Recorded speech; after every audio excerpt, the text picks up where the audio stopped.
अस्सलाम वालेकुम, आदाब। एक्सप्रेस न्यूज में आप सभी का इस्तकबाल है। मैं हूं सानिया। आवाज की दुनिया के बेताज बादशाह अमीन सयानी का इंतकाल हो गया। अपने वक्त के मशहूर रेडियो प्रोग्राम बना का गीत माला के जरिए उनकी आवाज हर घर में गूंजती थी। उनकी उम्र 91 साल थी। कल्ब पर हमले की वजह से उनका मंगल की शाम मुंबई में इंतकाल हो गया। अरब खिते में ऊँटी के दूध का इस्तेमाल सदियों पुराना तरीका है। सऊदी अरब के दूर दराज के इलाकों और करियों में ऊँटनी के दूध का इस्तेमाल आज भी आम है।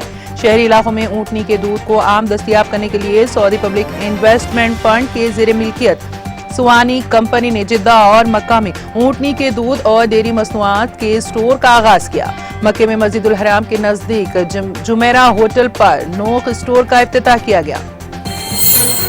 किसानों के चलो दिल्ली एहतजाज के दरमियान पंजाब और हरियाणा हाई कोर्ट ने कहा है कि एहतजाज करने वाले किसान अवामी जिंदगी में खलल नहीं डाल सकते। अदालत ने मजीद कहा कि मोटर गाड़ियों के कानून के मुताबिक शाहराहों पर ट्रैक्टर ट्रैलियां नहीं चलाई जा सकती। बेंच ने किसानों की बड़ी तादाद में जमा होने की इजाजत देने के लिए पंजाब सरकार से भी किया है सवाल।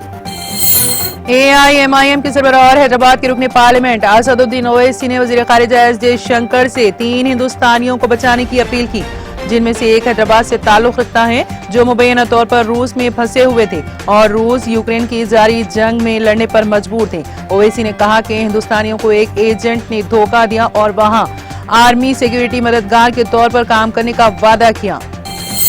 हालिया दिनों में जाली स्टॉक मार्केट ट्रेडिंग एप्लीकेशंस और जाली ट्रेडिंग एडवाइजरी से मुतालिक साइबर क्राइम्स में नुमाया इजाफा हुआ है, जिसमें मुतासिरीन अपनी जिंदगी की बचत के काफी हिस्से से महरूम हो रहे हैं। फ्रॉड करने वाले मुख्तलिफ ऑनलाइन सोशल मीडिया प्लेटफॉर्म जैसे टेलीग्राम, व्हाट्सएप, इंस्टाग्राम और फेसबुक के जरिए मुफ्त स्टॉक मार्केट टिप्स और मशवरे से राब्ता करते हैं। सेबी के साथ रजिस्टर्ड के अलावा किसी भी नामालूम दरख्वास्तों में कभी भी स्टॉक की तिजारत ना करें। सरूर नगर पुलिस ने हाई कोर्ट में प्रैक्टिस कर रही खवातीन से शादी करने और धोखा देने के इल्जाम में एक शख्स को गिरफ्तार किया है। मुतासिर ने हाल ही में पुलिस से राब्ता किया, जिसके बाद मुलजिम अमरिंदर के खिलाफ मुकदमा दर्ज कर लिया गया। अमरिंदर ने अपनी पहली बीवी को शदीद ज़हनी अजियत का निशाना बनाया और कई खवातीन को ये बावर कराया कि वो एक रिटायर्ड मजिस्ट्रेट का बेटा है। चीफ मिनिस्टर ए रेवंत रेड्डी ने जोर देकर कहा कि रियासती हुकूमत तेलंगाना की इख्तिसारी तरक्की के लिए पाबंद अहद है और रियासत की पायदार तरक्की के लिए अपनी पेशरों के नए इक़दामात को जारी रखेगी।